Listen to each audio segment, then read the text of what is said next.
Bienvenue. Aujourd'hui, on se penche sur un sujet essentiel pour le bac de philo, le langage. L'idée, c'est vraiment de dégager le principal, l'essentiel des sources pour bien aborder la dissertation. Oui, c'est ça. On va regarder ensemble les concepts importants, les thèses, les arguments qu'on trouve chez les auteurs clés pour bien comprendre tous les enjeux. Parfait. Alors, allons-y. Commençons par la base.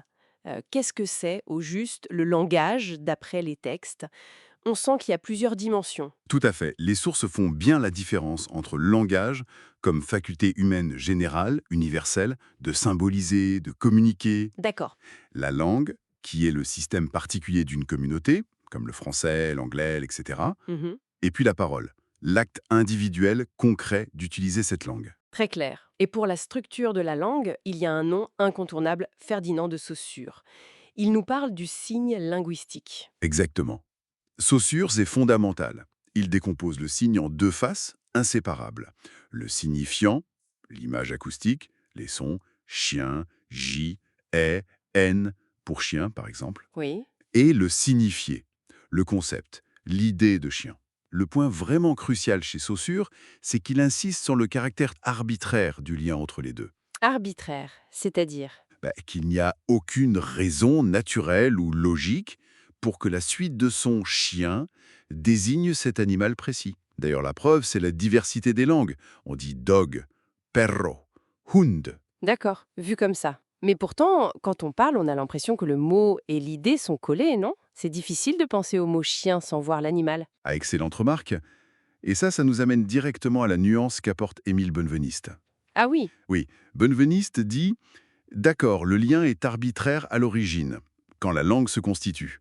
Mais pour le locuteur, pour nous qui utilisons la langue, ce lien devient psychologiquement nécessaire. nécessaire, ouais. Oui, une fois qu'on a appris et intégré l'association entre le son chien et le concept de cet animal, eh bien, dans notre esprit, c'est soudé. Ils sont, comme il dit, consubstantiels. On ne peut plus les séparer mentalement. Je vois, c'est plus subtil.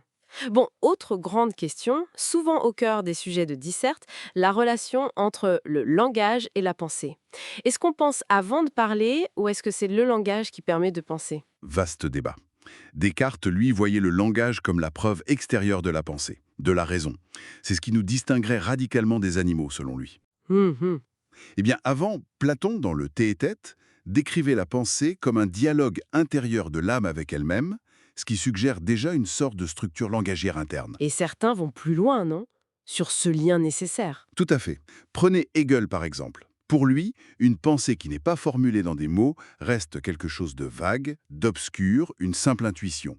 C'est le mot qui donne à la pensée sa clarté, sa détermination. D'accord. Et Benveniste est encore plus net. Il affirme que sans le langage, la pensée telle qu'on la conçoit serait réduite à rien ou presque.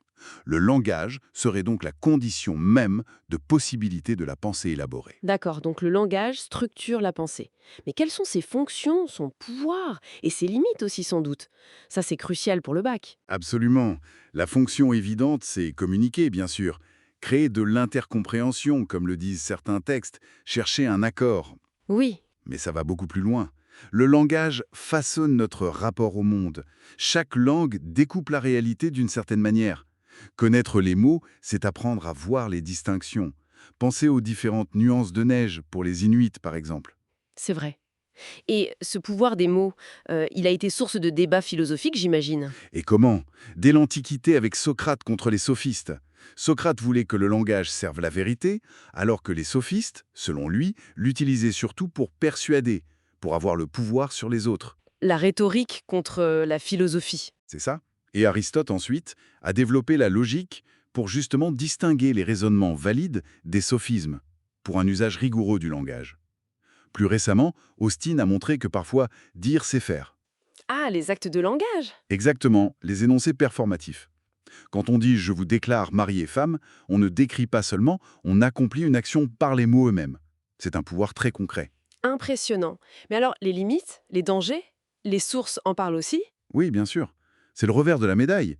Wittgenstein, par exemple, nous met en garde contre les jeux de langage et les pièges que la grammaire peut tendre à la pensée. Hmm, Bergson, lui, critique les mots comme étant des sortes d'étiquettes, générales, figées.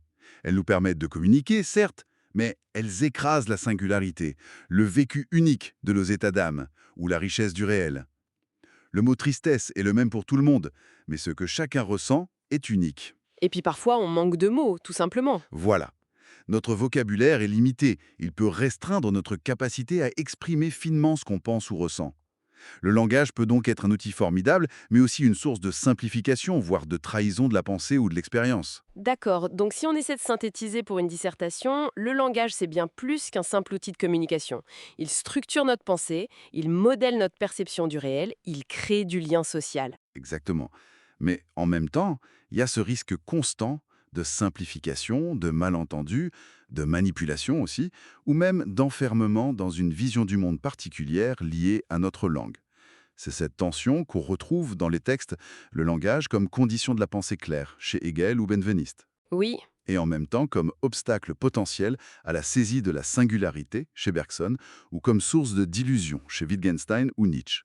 L'enjeu de son usage, viser la vérité ou le pouvoir, reste une question philosophique majeure. parfait, ça donne vraiment des axes solides pour construire une argumentation. Et juste pour laisser une dernière piste de réflexion, qui fait écho à ce qu'on prépare pour le bac, Benveniste dit « c'est dans et par le langage que l'homme se constitue comme sujet ». Hmm.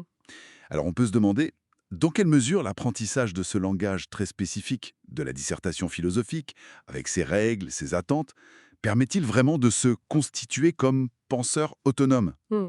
Ou est-ce que ça risque parfois d'être juste l'adoption d'une nouvelle langue, un peu artificielle, pour répondre à une norme? C'est une question intéressante à garder en tête.